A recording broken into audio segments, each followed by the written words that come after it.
Pledge allegiance to that, my brother. They will never let a black man be Captain America. And even if they did, no self-respecting black man would ever want to be.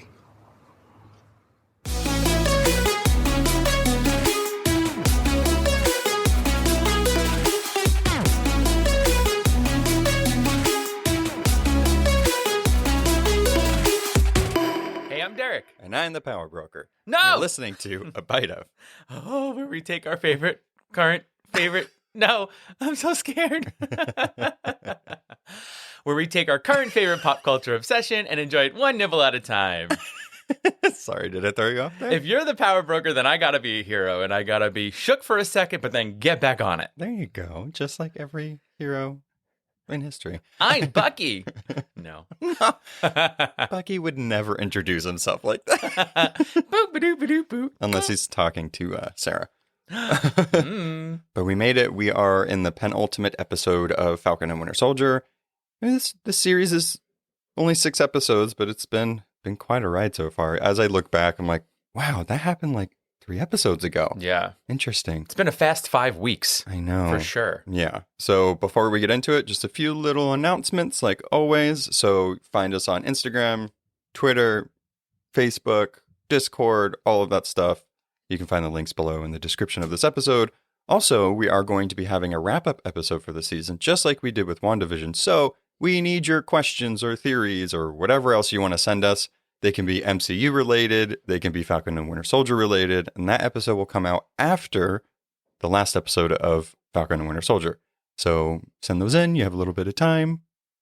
There you go. I'm really interested in seeing what people's theories are about how this is going to affect the MCU at large. Yeah, I think that this is one of the more interesting things. I think going into WandaVision, we knew that because Doctor Strange was supposed to come out right after it, we're like, okay, the effects of, or whatever happens in WandaVision, it's going to be in Doctor Strange. Like, we know that this is going forward. This one, it's like, okay, we know Sam is supposed to become Captain America, but this whole time it's been super hesitant. Yeah. And then also what happens after this. Like, so interesting to see how this series finally ends. Are the Flag Smashers going to be gone? Who knows? We'll see.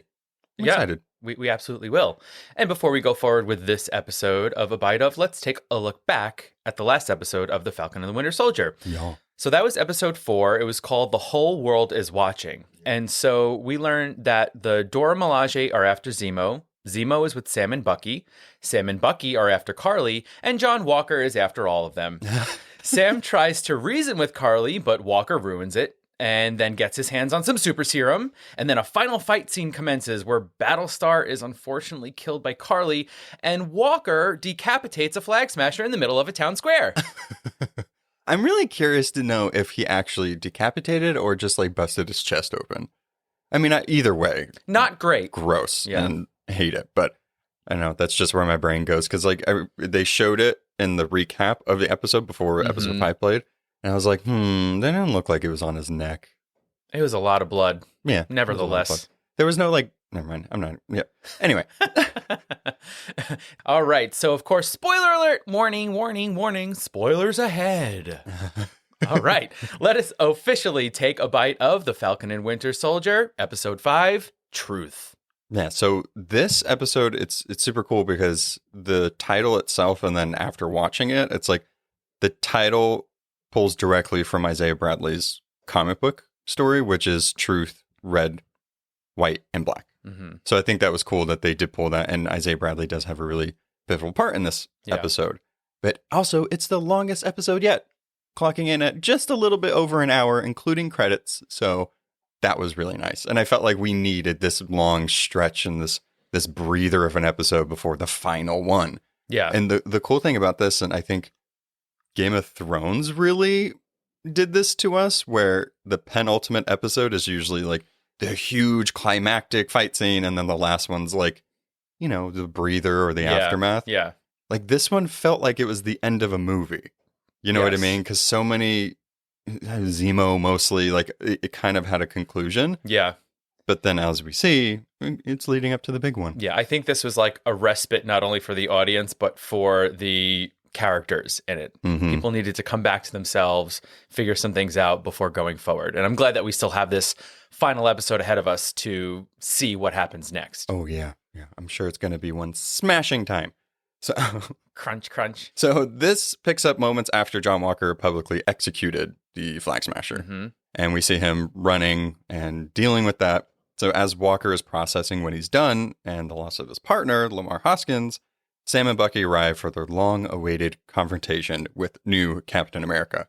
And it's cool because in this scene, right before Bucky and Sam get there, it seems like even in death, Lamar is in a way helping Walker because he calms down a little bit. And then you see the flashbacks of, like, of course, him murdering that Flag Smasher, but you see all the scenes that he was talking to Lamar as well. So it's going to be, we know a little bit after how he's going to be after Lamar's not in his life anymore, but I'm curious to see how he's going to be long after that. You know, it seemed like Lamar was really keeping him on the straight and narrow, and they were partners. They went through everything together. Yeah, he was kind of like the good angel on his shoulder, and I think Walker is his own devil, unfortunately. Oh, that's sad. But Walker doesn't go down easily, managing to destroy Sam's exosuit wings and damaging Bucky's vibranium arm. The fight scene in this was really cool, and it reminded me a lot of Civil War with Bucky and Steve and Iron Man, but with a lot less coordination. Yeah, I agree. There wasn't that history of fighting together to kind of keep the shield bouncing where it needed to. It also sort of felt like a WWE cage match, like when they hang the belt above the ring and it's like one of them's got to get it. But like the shield was that. It was like 3 men enter, one shall leave with the shield. That's really true. I saw a lot of people online talking about like, well, how was John able to kind of overpower them and stuff? And I think there's a lot of layers to this because right before they started fighting, Sam wanted to help him. He was like, let's try to explain what happened. You need to give me the shield. And I think once he said that, Walker was like, oh, all you want is the shield. That's mine. I'm Captain America. You're not having it. It's like, that was probably the wrong word to use. But also, John, calm down. He's a newly serumed person, so I'm sure there's all those chemicals moving around. So he's just not able to be reasoned with at this point. And also, Walker was out for blood. He wanted to kill. Yeah. But Sam and Bucky wanted to like subdue and not kill. So there's that restraint that they had to have during this, even though Sam and Bucky worked together to snap his arm and take the shield. Brutal. Yeah. It was like, they were like, okay, well, there's probably a 99% chance he's going to want to fight, but maybe 1% he'll want to reason with us and just give us the shield. So Sam's like, let's go in with that. And then in a millisecond, it's like, nope. Yeah, he always tries to do that first. He always wants to talk. He doesn't want to go violence first, and I love that about Sam. Well, that's what he's trained to do, right? He's a counselor in that way, so he always wants to talk to you first before having to go to any other means. But, you know, Walker did not take the opportunity, and, you know, a 2-on-1 mayhem had to occur. This whole thing was suspenseful, and the fact that, like, you had 2 people that had super soldier serum. Sam doesn't, and it's not like he hasn't fought people like this before that are, you know, have enhanced abilities, but it was just stressful because I'm like, this guy wants to kill him. And like, he doesn't have room to fly, even though he tried to use his wings, and then his wings got broken off. And I was like, please, nothing happened to him. But I also want to say, though, just how strong Sam is. I mean, you have Bucky, who's also a super soldier, being slammed and thrown across the room and getting damaged. And the same thing is happening to Sam. Sam does not have super soldier serum, but he's still getting back up when he's fighting again. You got to love that about him. I did think it was funny, though, that he tries to like drag Walker across the room using his jetpack. And I was kind of like, okay, well, if Steve with the super soldier serum could stop a helicopter from flying away, I don't think your jetpack's going to help in any way right now. It didn't, but he tried. Yeah, he had to try. So by the time that the title sequence hits, Sam is wiping bloodstains off of Captain America's shield because Bucky hands it back to him after they finally overpower Walker. And I mean, that's just the symbolism of that is pretty strong. And you're seeing that the legacy and the weight of this shield, or what it means to be Captain America, is not tarnished. Is not tarnished? Is not untarnished? That's the right way to say that. How many negatives? Double, triple, quadruple, keep going. We see in the next scene that the GRC has taken over the hunt for Karli Morgenthau and the Flag Smashers. And also Torres comes into the scene, which we haven't seen in a while. We've kind of heard him. Mm-hmm. He hasn't been in there for a while. Pretty much the whole point of this scene is Sam ends up just giving him the wings. Yeah. So that's pretty cool because we know that this character in the comics does become the new Falcon when Sam becomes Captain America. So now that Torres has the wings, are we going to see a new Falcon? I hope so. I really do. Yeah, me too. That would be really exciting. The next scene. So this one is pretty heavy. So in DC, Walker is being chastised in front of a council, told he will no longer act in any capacity as a hero for his people. He's stripped of his mantle and his authority and receives an other than honorable discharge. Walker loses his temper and says, I only ever did what you asked of me, what you told me to be and trained me to do. Mm-hmm. And that's a pretty strong thing to... These scenes and Wyatt Russell, I mean, he sells this character so well. And just hearing him say that is one of those things where it kind of takes you a step back and it's like, I do kind of feel for you because, you know, you are a war vet. You probably haven't dealt with your PTSD. You've just been go, go, go, go, go, and whatever they tell you to do. And of course you're going to be this person that's following orders. And then when you go to the people that are supposed to protect you or help you, and they're like, whoa, you went too far here. Yeah. And then they kind of just wash their hands of you. It's like, ugh. And then just seeing his wife too in the courtroom, how upset she was about it. It was like, this is pretty emotional. Yeah, it definitely makes it more real. And I think it's charged by Walker's kind of anger at the entire situation and just how they're not willing to hear him at all. And I'm not saying that they should, but it's like they gave him this mantle and now they're punishing him for using it. But granted, they did not tell him to take super soldier serum. They did not think that he should be using the shield as a weapon to do whatever he does with it. But I mean, the shield is a defensive piece of armor anyway. I mean, but what's scary though is that even in the fight with Sam and Bucky in the earlier scene, we see him go for that sort of guillotine chop again. Like he loves that move. That murder pose. He did it at least like 4 times in that fight. Yeah, he kept trying to do it to Sam. It was really messed up. So it's just like when he's like all in, he's like the only way to settle this is to lift this shield above my head and bring it down upon whoever's below me. I mean, practice with the shield a little bit more, John. Come on. I mean, it's more of a boomerang type of situation. It's not really an axe type of situation. Right. And again, I think this idea that the government makes this kind of murderous hero is pretty interesting. Because, you know, we've seen, even if it's not the United States government, you see other types of governments, or at least throughout the MCU, where they kind of breed this type of character. And then whenever they go too far or they don't need them anymore, you're like, bye-bye. Yeah. Have fun. He's pretty much just like the latest in the line of Captain Americas who have grown disillusioned by their handlers.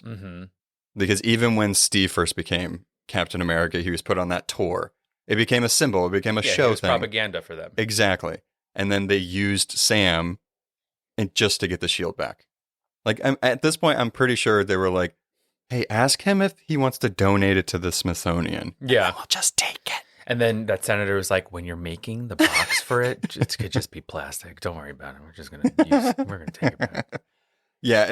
And so even though the scene was in a way trying to get you to understand Walker a little bit and like where he comes from and what is happening with him, he's still not the good guy. Like, I think a lot of people just need to keep remembering that. Like, he's still not the good guy. Part of his refusal to let things go is what makes Walker lie to himself. He spends so much of his time claiming his victims were responsible for Battlestar's death and that killing him was the right thing to do when it's not. I mean, that just wasn't, you just went too far in that aspect. And I feel like he's just going to constantly keep lying to himself for that because he knows he's wrong. And so it's like, it's why can't he move on? But I think it's also because he realizes it's bullshit. Yeah, well, sometimes denial is easier than acceptance. And we see that here. Yeah. And then that one of the last things that he says before he walks out of the courtroom, and he's like, I am Captain America. He says it very intensely. And it's like, bruh, they literally just said you're not. Like, they took that title away from you. Also, stop saying that. I mean, if you have to tell people who you are, then I don't think that you're rightfully have that title. He's like, but the posters say Cap is back. That's my face on there, man. But not only did he ruin his life, but he ruined his family's life. Because, I mean, they literally say, like, you're being expelled with no benefits, with that no sucks. rank. And it's like, you're ruined. Not our problem anymore. Which, Yeah, that really sucks. I mean, yes, he's a murderer and he's not a great person, but it's like, if you take a step back a little bit, it's like he did serve the country and apparently he was really good at it. So it's just interesting where it's like you do one mistake and then years of everything is just completely gone. It's like you didn't put him in prison, great, but like, his wife might need health care. Yeah. That's a lot. 100%. I also, when he said I am Captain America, it made me think of like I am Iron Man. And I'm just curious. It's like, does like the mass public know about Iron Man's like last words? Because I feel like it happens a little bit and it's like a callback to that. But I'm just like, do they know? Was this recorded? Like, what's happening? They just sit there and watch it. And they're like, when can I say that? All right. So the next scene. So cameo time. Oh my God. All right. So there's been rumors of a major actor appearing in the 5th episode. And I would have never guessed that it was Julia Louis-Dreyfus. Oh my God. My heart. My heart. And she's playing Contessa Valentina Allegra de Fontaine. Yes. That's a name. So she finds Walker and his wife in the hall, encouraging the former hero's dark side with lines like, "You did the right thing. The shield doesn't really belong to the government." So you can already see that her first few seconds, her debut into the MCU, she's already like, I'm going to pull these strings because I can. So a little bit on who she is, this character in general. In the comics, she's been a few things. She was an agent with S.H.I.E.L.D. She was Nick Fury's girlfriend for a while. But her main, I guess, name and her villainous moniker is Madam Hydra. So I'm super interested to see if that's the route that she'll go. Yeah. Because does that mean that Hydra's going to come back in some type of way? It's going to be interesting to see how much of her character is used going forward. Apparently, Vanity Fair had a report that came out, and her character was first supposed to appear in Black Widow. And this was going to be her second appearance, but COVID mixed everything up. So I'm curious to see if she's even going to be in Black Widow at this point. I think it's just sort of hilarious about this in our real life is throughout quarantine, we've been binging Julia Louis-Dreyfus properties. Oh my God, yeah. We watched all of Veep. We recently watched all of the New Adventures of Old Christine. We just started rewatching Seinfeld. It was just meant to be that she was going to appear in this. And I think it's just so good because like she's obviously playing like this like villainous character. But she's like, I know that's a lot to remember. You can call me Val, but don't call me Val. Just keep it in your head. Yeah. It's like still that comic timing is there a little bit, but it's just sort of hilarious to me to see that like as Julia Louis-Dreyfus's like career has gone forward, she just keeps getting more evil. Yeah. Like Selena Meyer from Veep was maybe one of the worst characters on television, but like in the best way. Right. And like now she's like Madam Hydra, which is like horrendous. Yeah. I think a couple people, at first when I saw her, I was like, oh, is she Power Broker? And then her name. And I was like, okay, maybe she's not. Are they mixing these two characters together? So it's going to be interesting how she goes forward. But having her type of humor and how she acts and just her in general in the MCU is such a welcomed thing to happen. And also I love that she had the blue streak in her hair because the character in the comic typically does have like a streak of color in the hair. So I thought that was a really cool look. Also her heels right when she walked in. I was like, boots are not made for walking. I do think it's so funny though. Like she hands him a card and then she's like, pick up when I call. He looks at his wife and he's like, there's nothing on it. So it's like, is this like some sort of science experiment card where like you have to put lemon juice on it to get the invisible ink? Or does she just hand people cards with nothing on it? And just as like a point, being like, I have the control here. I'm giving you a card that has nothing on it. That card to me, like I thought that was funny because it was like, of course she would. I feel like Selena Meyer would hand that to somebody that she doesn't really care for anyway. But I felt like because it's black and white, that I feel like she, in a way that's like, her and Walker have the same ideals where they think everything is black and white. But the whole thing with Falcon and Winter Soldier showing it's not always that way, which we've seen with John and Karli and Sam and Isaiah and all of this stuff. So I think it's interesting that that little card, even though it was funny, I'm like, it's interesting that it's black and white. Could it mean that like she kind of has the same ideals as him, or am I just overthinking this? He said symbolism, people. I also think though, like I like her parting line when she's talking about the shield, where she says it's kind of a legal gray area. Hmm. It's funny talking about black and white and now gray. I also feel like that's kind of like maybe something that will push her through every situation, where the way she's getting over things is that it's kind of a gray area. Yeah. You know, so it's like, well, I can do some evil if it's for good in some way, or I'm trying to manipulate someone for some other reason. So it's sort of a gray area. Yeah, I'm always interested in. So since the MCU is, I've said it before, but like the longest continuous story experiment in all of cinema history, that like whenever they introduce these characters, like she obviously has some standing and she has some, you know, power or whatever for her to walk in there and act the way she did. So I'm always curious on like, what have they been doing? Like, were they born from the blip, or what have they been doing since then? You know what I mean? So it's always interesting to see how their stories unfold that way, because it's like, have you had a relationship with Nick Fury? If you have, why has Nick Fury never talked about you? Yeah, very true. I'm interested. Well, I think it's interesting, though, in just far as the trajectory of some of these characters, because it's like, okay, so now we have Contessa Valentina Allegra de Fontaine coming into John Walker's life. And so, as we know in the comics, it's so funny. I love thinking about how U.S. agent is spelled. Sometimes it's like U.S. agent. Sometimes it's US-agent. Like it's like one word. But he's sort of he's considered a hero, but not the best hero. But this is really making me feel like they're going to be setting that character up to be sort of completely villainous. Yeah, his character in the comic is interesting. I will say, I like characters that are complicated and aren't just, I'm the good guy, you know? So he has been bad in the comics. He has been an Avenger. He's played pivotal parts in big stories. He's also been a villain. He's also been, you know, not a great person. So I think how the MCU will handle it, they can either make him go on this bad path for a while and then have redemption. But I think there's going to be a certain point where how far down that path he goes, and if they try to redeem him later, it's going to be like, I mean, if you keep digging the hole, he's never going to be able to get out of it. Yeah, he decapitated like 17 people. I can't. How do you get back from that? Huh? You know? So we'll see. So, I mean, I hope we see her again very soon. Please. Yeah, I'm going to look out for her in the Black Widow movie for sure. She's going to be in the background waving. Hi. So the next scene, we see Karli and her flag smashers get to a GRC village, and it's been raided and shut down. And she tells them that the movement is ready, and they aren't going to stop unless we make them. Looks like things are about to get ugly. Mm-hmm. So it's clear that it's setting up where the flag smashers are going to be going. So now all their resources and their hideouts and everything are being taken away.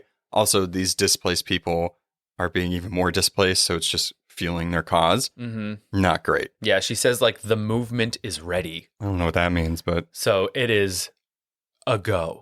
Whatever it is... It's ready. The movement, it's ready. The next scene, Bucky finds Zemo at the Sokovian Memorial Statue. This statue was built in remembrance of all the people that died during the events of Age of Ultron, including Zemo's family. Hence why he just tried to destroy the Avengers. This is a really interesting scene, especially to rewatch. It implies that Bucky has matured a lot in the way that Sam later encourages him to. You know, when he talks to him like, oh, just start with one person, make amends, don't avenge. Well, that kind of rhymed. The old Bucky would have shot Zemo. Yeah. Point blank. He would have. The old Zemo probably wouldn't have gone quietly. So it's an interesting turn for both of these characters, I think. And we're really seeing Bucky mature in that way. I just don't understand the point of the gun scene. To show him that he could. I'm going to just scare you. Yeah. You know, like, oh, here are the bullets, really. Like, I think because, I mean, this dude fucked with him for so long that I think that it was a way and a weird flex to be like, look, I could have killed you. I'm not that way anymore. Here's the Dora Milaje. Bye-bye. Listen, just smash his head into the monument. He blacks out, and then he wakes up later on somewhere else. Easy. No violence. What has Sam taught us? No violence. But I mean, Zemo sort of deserves it. So at this point, Io and the Dora Milaje take Zemo into custody and plan to bring him to the raft. So there's also something that Io tells Bucky. She says not to come to Wakanda, which feels like it might be a plot point for the future MCU projects or whatever, because it's interesting why she would purposely say that. Like, might be something going on there. And it's also weird that they're taking him to the raft. Yeah. and not Wakanda. Right. Well, the Wakanda line to me, I mean, maybe it will be something more, but I think it's kind of like, dude, we're mad at you. Don't come back. No one's going to be happy that good you're point. there because you've been harboring Zemo and you broke him out of jail, you fool. Yeah, but they got him because of it. He could have just been sitting in his cell this whole time. I guess. But that's like, it's almost in a way of like they didn't get to punish him and he was the one that killed their king. But they're still not going to be able to punish him. They're just putting him in the raft, which seems like a dumb decision because she's like, oh, he'll, remain there for the rest of his sentence or whatever. It's like, he's not going to. Well, I think that's the point, though. I think that they're putting him in the raft, which we saw Steve break everybody out of. So it's breakoutable. Outable? A bit of each other. A bit. And I think we're going to see Zemo again. And can I say this? In this entire series, unless it's in the last episode, we only got one hooded Zemo moment. Yeah, that's really upsetting. Come on, man. It was a great scene and I loved seeing it. But yeah, it was very short-lived. Not even drinking his cherry blossom tea in his Latvian hideout. I was hoping for him to be in the last big fight scene, all Zemo'd out with this purple mat. Yeah, I guess we didn't get it. It's okay. So there's a team in the comic called the Thunderbolts. Oh, yeah.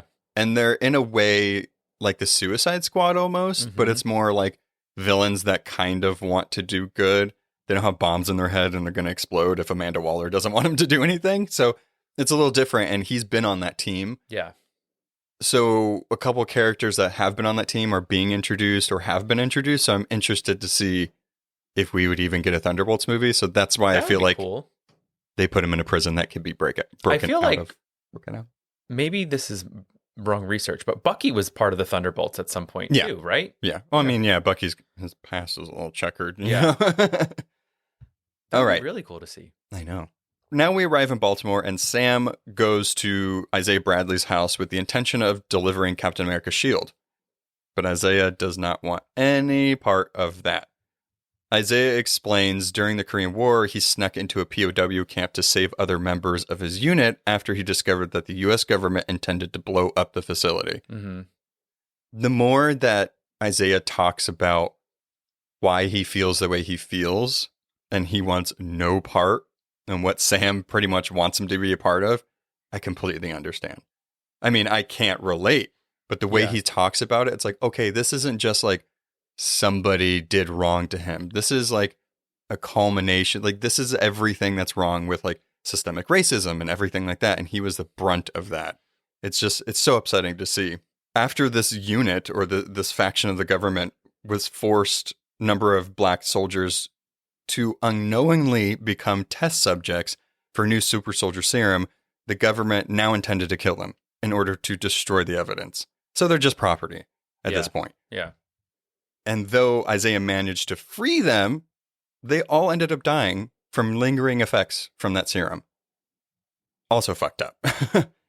Instead of being awarded as a hero, Bradley was imprisoned for the next 30 years, suffering through experiments while the love of his life died without getting a chance to speak to him again or learn what happened to him.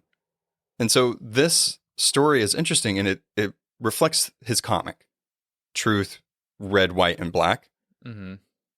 It also it sounds similar because it like eerily parallels Steve's story that happened in Captain America: The First Avenger, where he disobeyed orders, saved Bucky and all the other POWs. He came back and was awarded a hero. But in stark contrast, Isaiah was completely handled the wrong way, in the opposite way from that, just because he could have, just because he could. Right. Ugh, I hate it. Like, it's just like, but I think we needed this. In the last episode when I was talking about it, I was like, are we going to get more? Are we going to get more of Sarah? Are we going to get more of Isaiah? Because they talked up this stuff. They talked about these certain themes of this show that were going to happen, but we were getting close to the end. And I was like, is this going to happen? And the coolest thing about this is we didn't get a flashback sequence of like young Isaiah doing all this stuff or whatever. We literally just got Isaiah and Sam sitting there and him telling that.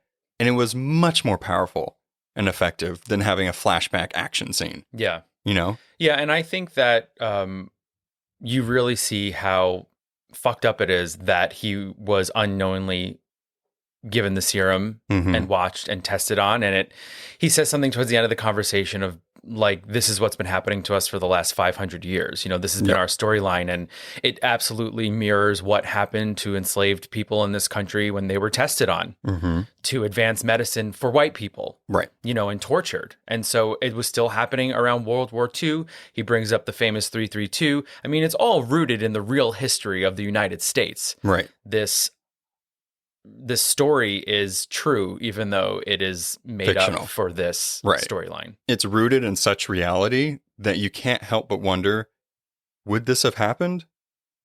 You know, if we lived in the MCU and stuff like that, it's like, would this have happened? Yeah, probably. Unfortunately.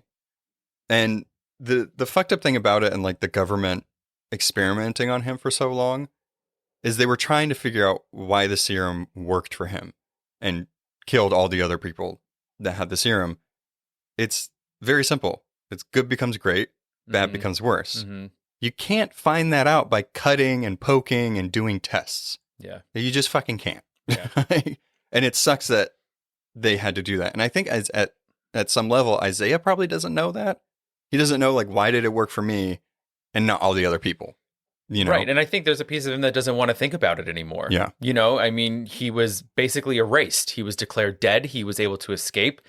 And he's just trying to survive in Baltimore now. Yeah. And now he's got Sam knocking on his door with the shield. Well, Sam was like, he wanted to help him because I think this story is such a powerful story. And nowadays you can get this type of story out to people.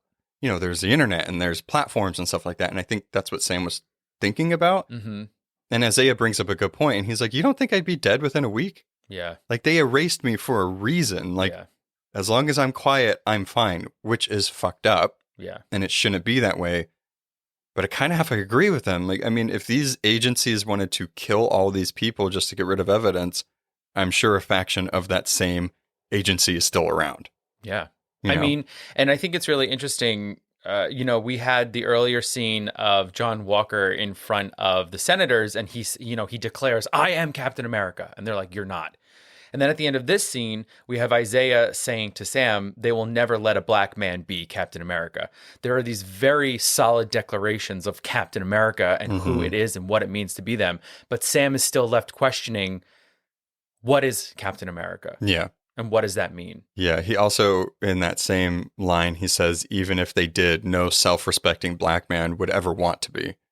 So it's one of those things. So even if Sam believed that he could be Captain America, he's hearing now from Isaiah, somebody that he probably looks up to and respects, being like, oh, if I do accept it, am I doing a disservice to my people's history and everything like that? So it's adding these extra layers of, okay, I get why Sam didn't just pick up the shield and why he still hasn't just picked it up and like, I'm Captain America, you know? So it makes much more sense, and it's giving depth to the story and letting it breathe. And that's what we needed in this episode. I'm glad we got this before the series was done. Needless to say, Sam is shook by what was effectively like an ultimatum. If he takes up Cap's shield and all it symbolizes, he's betraying everything Isaiah says. The interesting thing about this episode in general is throughout it, we see like 3 generations of people of color and how Captain America / the shield relates to them or how they see it. We see Isaiah, he's obviously bitter, has a grudge.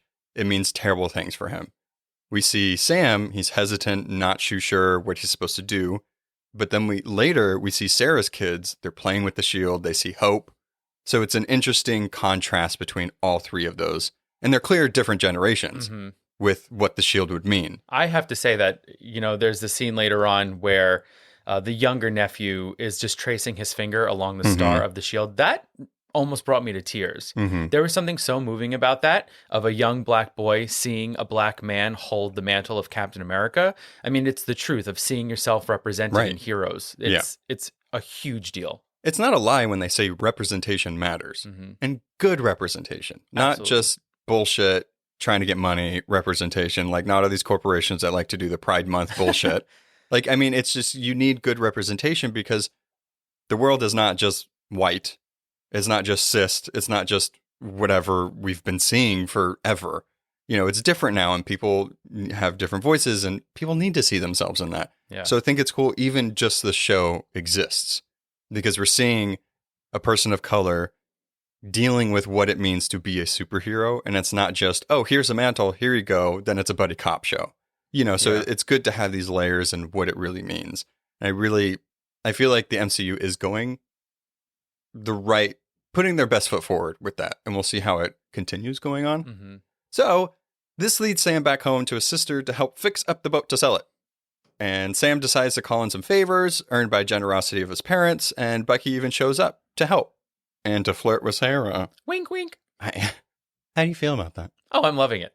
Yeah. Yes, totally. I just like how easy it is. I mean, it wasn't anything big. He's like, hey, Sarah. It was just like that easy. And she's like, she seems to swoon a little bit. Yeah, 100%. And it's just kind of funny. It's like, it goes along with that dynamic of like how, I don't know, Bucky and Sam have this like thing where they poke at each other, right? And this, right. I think obviously he thinks he really likes Sarah, but he can see also it's sort of irking Sam. Yeah. And I think there's some, it brings him a little bit of joy to be able to poke him in that way. So you're on the, what would their name be if you mix it together?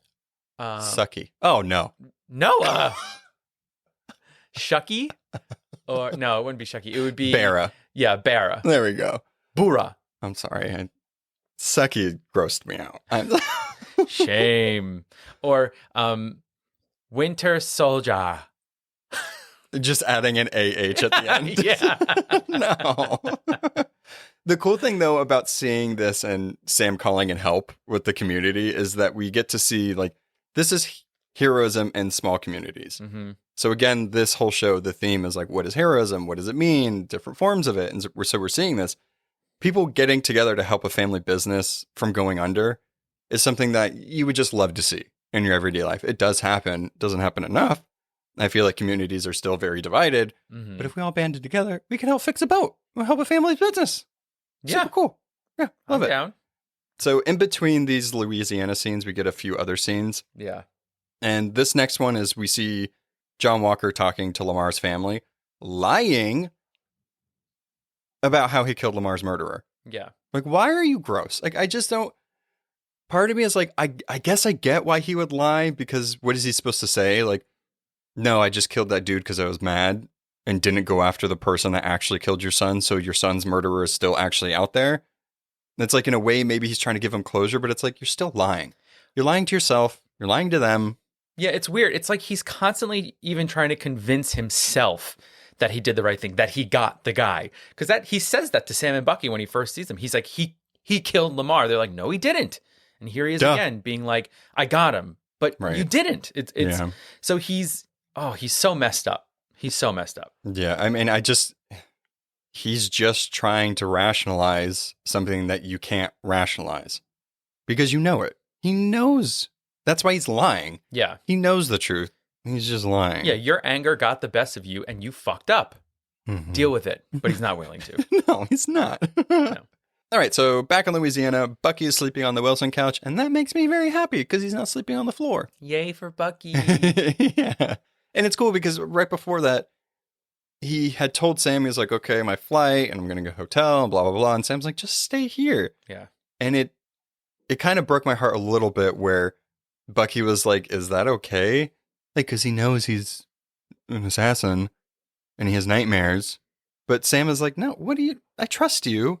My family loves you. This community's great. Shut up. And I think that it also shows that they still don't necessarily know their relationship. Yeah, it's pretty sad. Yeah, it's really sad. It's like they spend so much time together, but they don't really know their dynamic and what's allowed. It's like that. It's like when you start a new job and then the first time you decide to go out for drinks or like for lunch with one of your coworkers, you're like, are we friends? Is this just a thing? What can I say to you? No.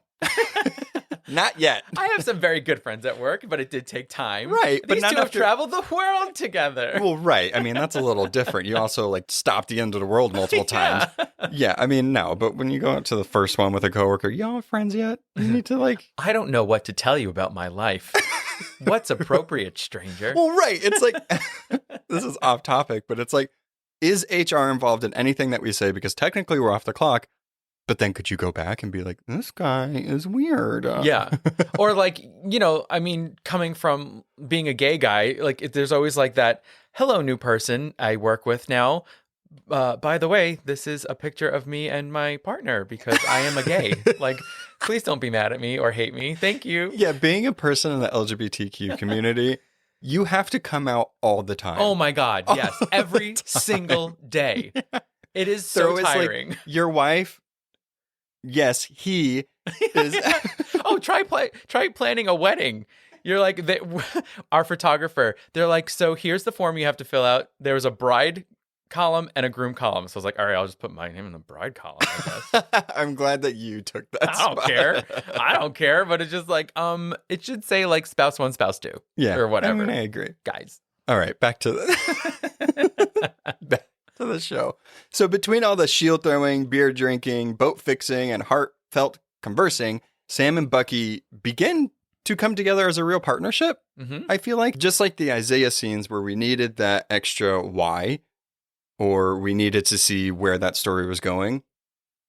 We needed Bucky and Sam to be their authentic selves, fixing a boat, drinking beer, playing a vibranium shield catch. Mm-hmm. Like that's what we needed. Yeah. And I think that we can't go forward with just assuming they're best friends without them seeing, oh, you guys did become friends. Right. And they're also in this scene, there's the understanding of Bucky saying, which I think is interesting. Bucky knew that Steve was going to give Sam the shield. Yeah, we never knew that. No. We didn't the way they set it up in Endgame. It just seemed like Steve poofed. Right. And then Bucky was like, hey, Sam, Steve's over there. Go talk to him. Right. But he knew of this plan, and he says, we didn't know what it would mean to be a black man with the shield. And he says, I'm sorry for that. Yeah. And that's huge. That's huge of this guy apologizing for not realizing the weight he put on Sam's shoulders. Well, right. And I think why would they? Why would Steve, the blonde hair, blue eyed, star spangled man, and Bucky, also another white man, why would they think that? Because they don't. Right. They don't think about that. It's they not don't in their have to think about it. experience. Right. Exactly. They know Sam. They respect Sam as a person. But I just think that you don't know how it feels because you can't. Right. 100%. So it's like we can't blame Steve, but also maybe you should have talked to Sam. Right. A little more than Yeah. just being like, hey, I'm super old now. You have to take this thing. Bye-bye. And then he disappears. I also think it's sort of sad in this scene, Bucky says to Sam, the shield is the closest thing I have to family. Yeah. Oh my gosh. I mean, yeah. I mean, he's been frozen for so long. Anybody that was his family is dead. And even if he does still have family, what's it going to be? I'm your great, great, great, great, great nephew, cousin, like that's going to be weird. It's also, like I murdered people for decades. Whoopsies. It's like in Ed, Ed, and Eddie when they had that plank. Oh my God. It's like, this is my brother, a shield. This is my other brother, a notebook. Hello. Oh, It's so sad. And he's just sleeping on the floor. Bucky, no. I am for Sarah and Bucky now. He needs a family. A real Absolutely. family. God. At this point, so fast forward a little bit, Sam decides that in spite of what he's learned from Isaiah Bradley, it's time for him to become the next Captain America. Isaiah has been to hell and back. If I was in his shoes, I'd probably feel the same exact way. And this is when he's talking to Sarah. But what would be the point of all that pain and sacrifice if it wasn't willing to stand up and keep fighting? And I think that this is what Sam's story has been building to.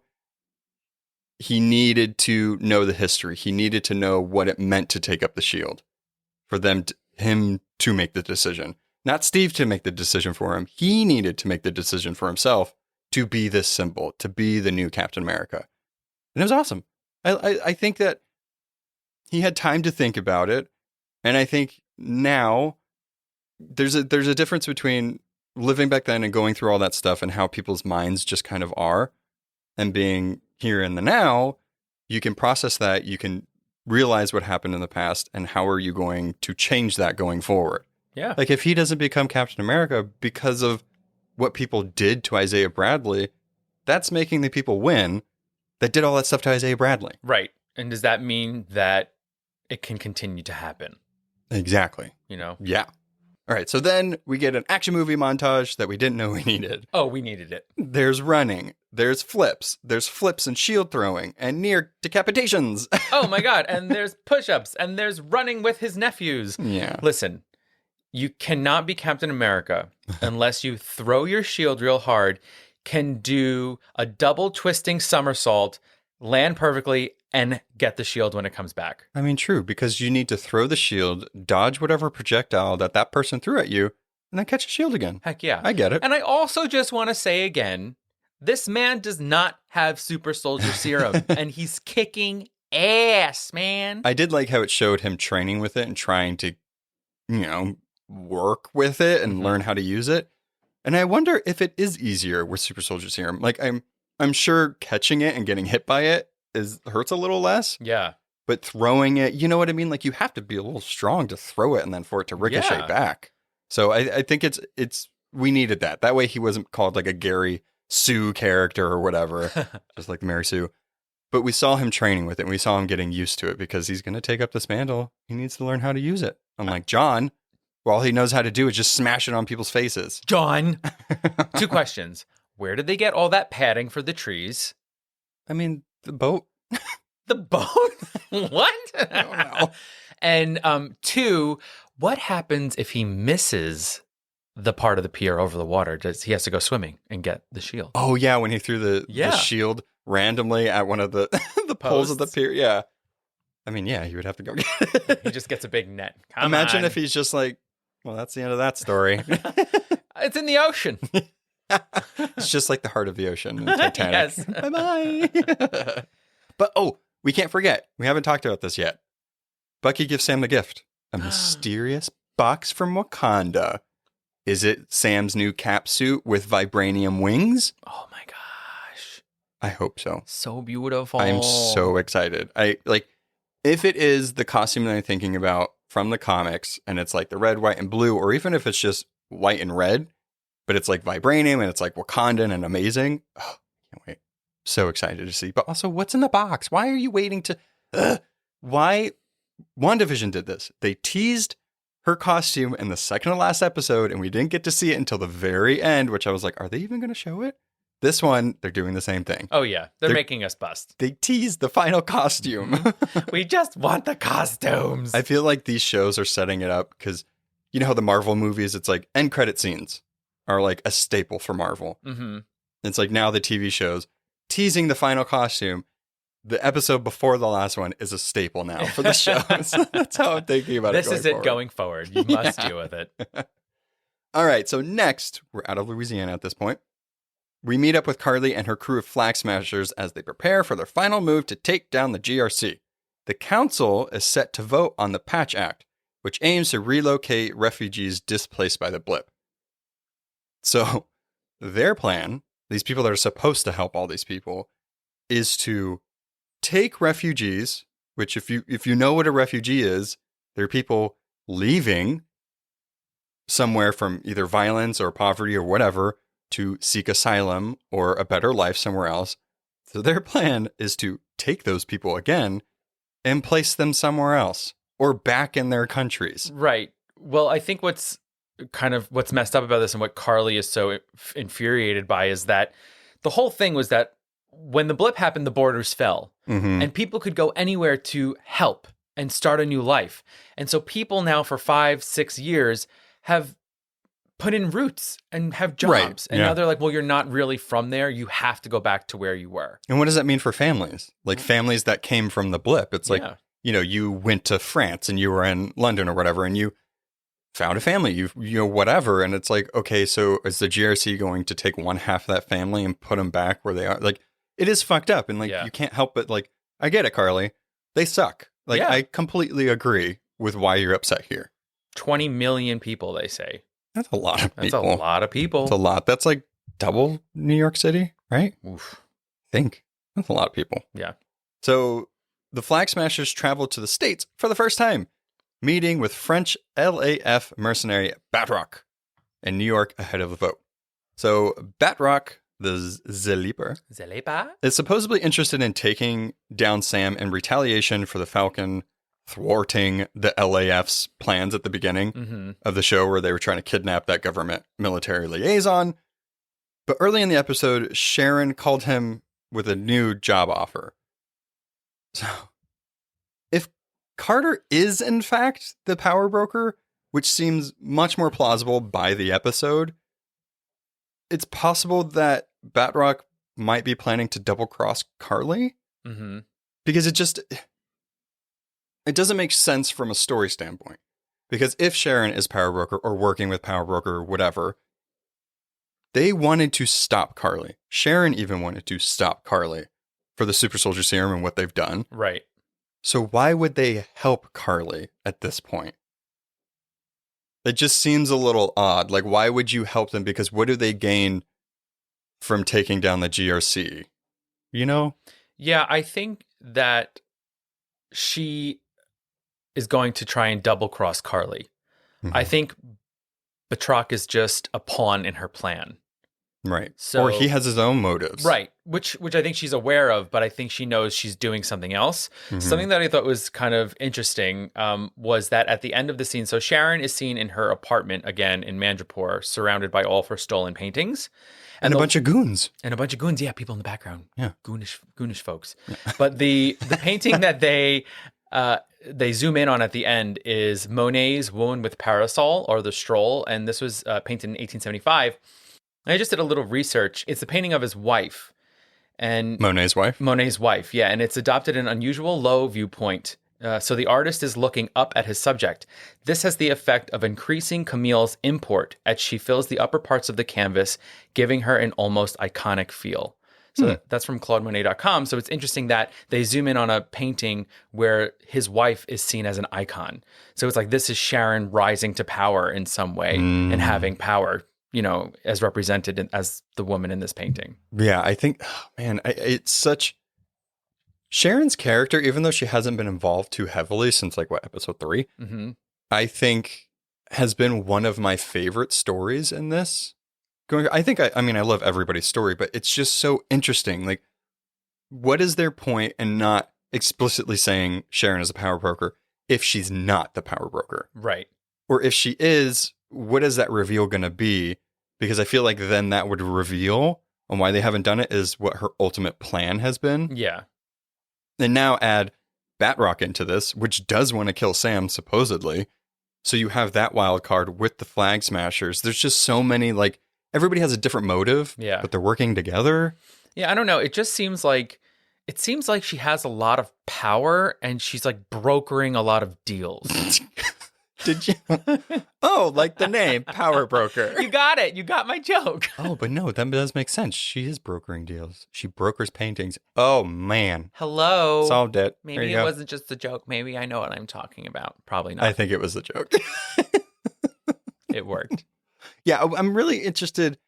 I mean, listeners, we had somebody email us actually like a couple of days ago. Yeah.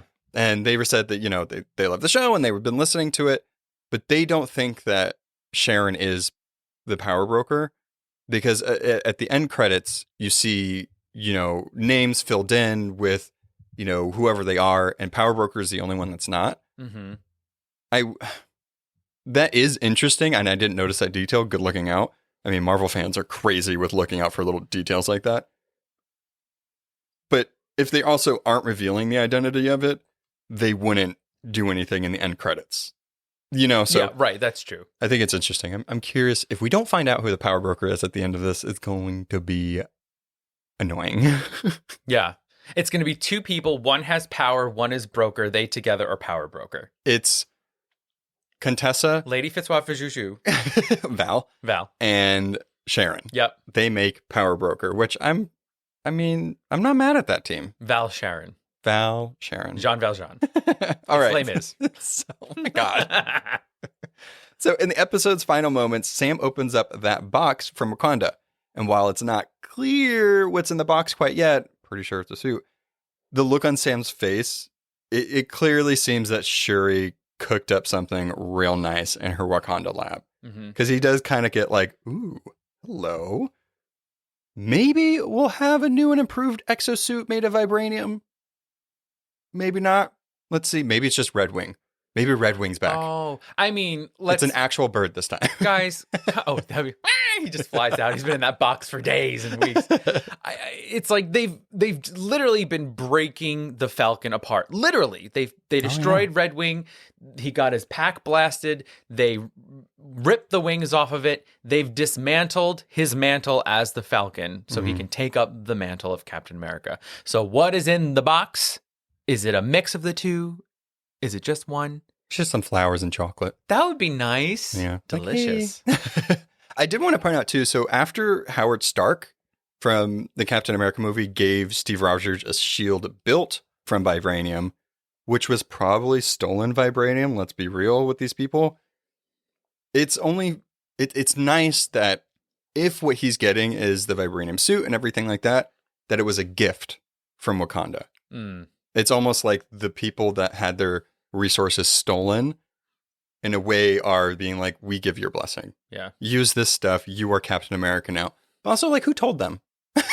Who told them that he's Captain America now? Like, if the colors on it are like Captain America-ish, it's like, dang. Shuri was like, nah, he's going to do it. He's going to do it. I think Bucky went down there with the intent of like, look, guys, we got the shield back. It's inevitable. It's going to happen. It's going to happen. Pretty much like, so Sam is on his way to New York to face the Flag Smashers, and this is setting the stage for the finale. Bucky is already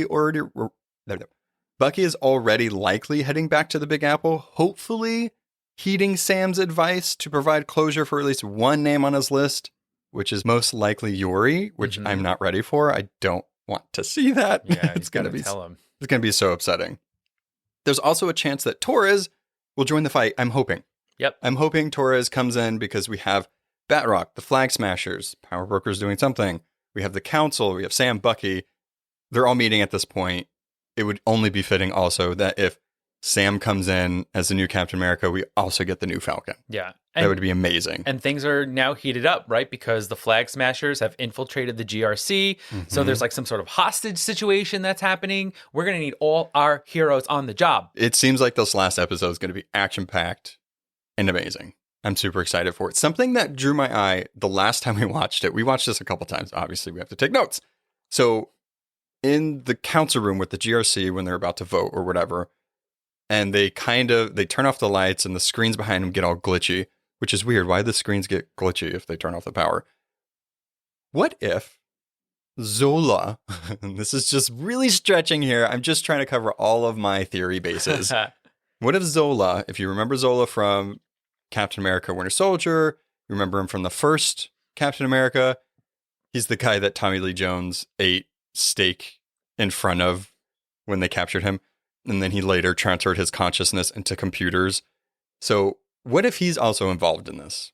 I just like the computer screen was just like, Zola. Hello, it is me. I am back. It is me, Zola. Anybody got steak? Hello, I'm so hungry. But I will say, regardless of what's going to happen in the next one, I'm super excited to see where the show leaves off and what we get. Yeah. And speaking of after the show, so mid-credit scene. Can we talk about this for a second? I mean, I guess we kind of have to. No. We see Bargain Bin Cap making his own shield. It's not made with vibranium, obviously, so I'm not too sure what it's supposed to do.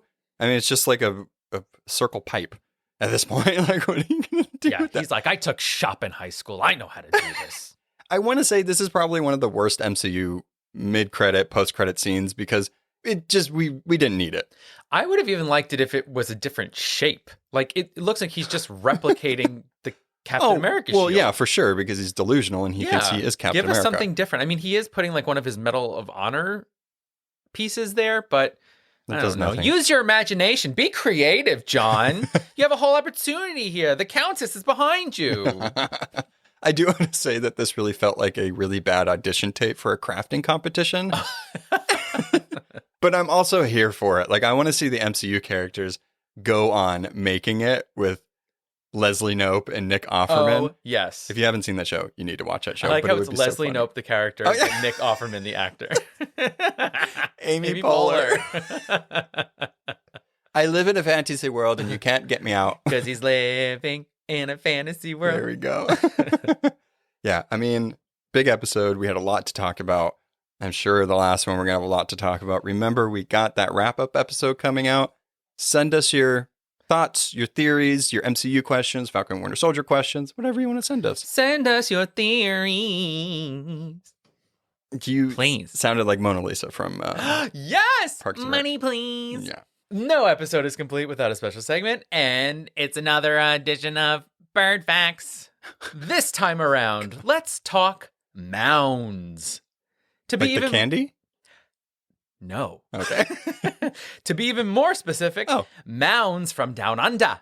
Ooh. And by mounds, I mean a type of nest, of course. And what better bird mound to highlight than that of the Australian brush turkey?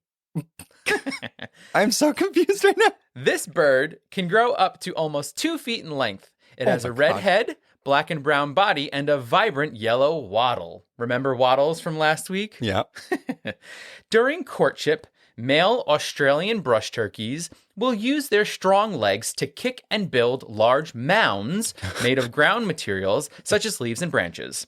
These mounds can get up to 3 feet high and 16 feet in diameter. Jesus. They're huge. I'm just like picturing this bird creating this stuff with just its feet. Just its feet. It's incredible. It's just like kicking back. Kick it back. Watch the videos. It's incredible.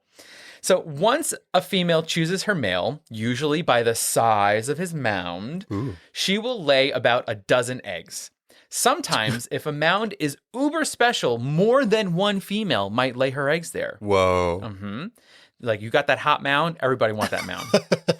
These ground materials over time, speaking of hot mounds, will decompose and create heat, acting as an incubator for the eggs. Wow, smart. Yeah. The optimal temperature is 91 degrees. Mm-hmm. What may look just like an architecturally kicking good time is actually super scientific. So good job, Australian brush turkey. You're amazing. Again, You're moundsing. But the male brush turkeys actually use their beaks to know the temperature. Okay. The more that we do these, the more I'm just not understanding how animals know how things work. Like, what? I mean, I'm sure they talk to each other. I hope that animals can talk to each other. I know they communicate in some way, but, we have like full on speech and stuff like that. But like, how did they know? Like, oh, let me stick my face in the ground to see it. That's like the equivalent of a mom testing milk on her wrist. You know what I mean? Like, how do they know to do this? How do they know that those mounds will decompose and then create heat? It's just programmed. It's programmed in them. Birds are terrifying. They're going to take over the world with their giant mounds and huge wattles. Yes. Yes. They're going to inflate them and we're all doomed. Oh my God. Doomed. Good one. I learned something new. Right? This one wasn't so scary either. No. There wasn't any piercing of things on things. I mean, it's just like scary in the fact that they're really smart. And it's just, yeah. And go watch them kick. I'm going to right after this. I always love looking at the birds after you describe them because I'm like, that is oddly what I pictured in my head, but it's always worse than what I pictured or cuter. All right. Till next time, guys. Bye. Thanks for listening to A Bite Of, artwork and editing by our own Noah. Be sure to subscribe and follow us on Instagram at A Bite Of Pod and on Facebook at A Bite Of. If you have questions, recommendations, or just want to say hi, you can email us at abiteofpod@gmail.com. You can find us on all podcast platforms. Please be sure to rate and review to spread the word. Hope you join us next time on A Bite Of. Bye.